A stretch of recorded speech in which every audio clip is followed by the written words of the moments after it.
পররাষ্ট্র মন্ত্রণালয়ের প্রধান উপদেষ্টার জাতিসংঘ সাধারণ পরিষদের ৭৯তম অধিবেশনে যোগদান নিয়ে বিস্তারিত জানাচ্ছেন পররাষ্ট্র উপদেষ্টা তৌহিদ হোসেন। আমরা সরাসরি যাচ্ছি সেখানে।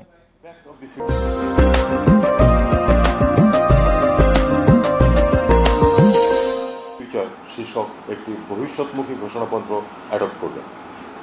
এই প্যাক্ট অব দি ফিউচারের সংযুক্তি হিসেবে declaration on the future generations and global digital compact শীর্ষক আরও দুটি ঘোষণাপত্র গৃহীত হবে বলে আমরা আশাবাদী।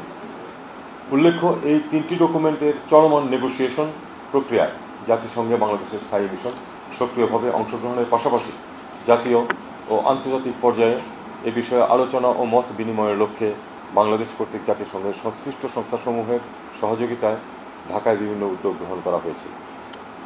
এছাড়া আমি আরও যে সকল সভায় অংশগ্রহণ করব বলে আশা করছি তার মধ্যে উল্লেখযোগ্য হচ্ছে জোট নিরপেক্ষ আন্দোলনের মন্ত্রী পর্যায়ের সভা, কমনওয়েলথ রাষ্ট্রসমূহের পররাষ্ট্র মন্ত্রণালয়ের মন্ত্রীগণের সভা, ইসলামী সহযোগিতা সংস্থার মন্ত্রী পর্যায়ের সভা, স্বল্পোন্নত দেশসমূহের বার্ষিক মন্ত্রী পর্যায়ের সভা, এশিয়া সহযোগিতা সংলাপের মন্ত্রী পর্যায়ের সভা ইত্যাদি। এছাড়া আমরা রোহিঙ্গা সংকট বিষয়ে একটি উচ্চ পর্যায়ের সাইড ইভেন্ট আমরা আয়োজন করছি। এটা বলার অপেক্ষা রাখে না যে নতুন বাংলাদেশ বিনির্মাণে অন্তর্বর্তীকালীন সরকার সংস্কার কাজ শুরু করেছে। এই প্রেক্ষাপটে এবারের অধিবেশনে নতুন বাংলাদেশের জন্য জাতিসংঘে বা বিশ্বসভায় নতুন পদচারণা।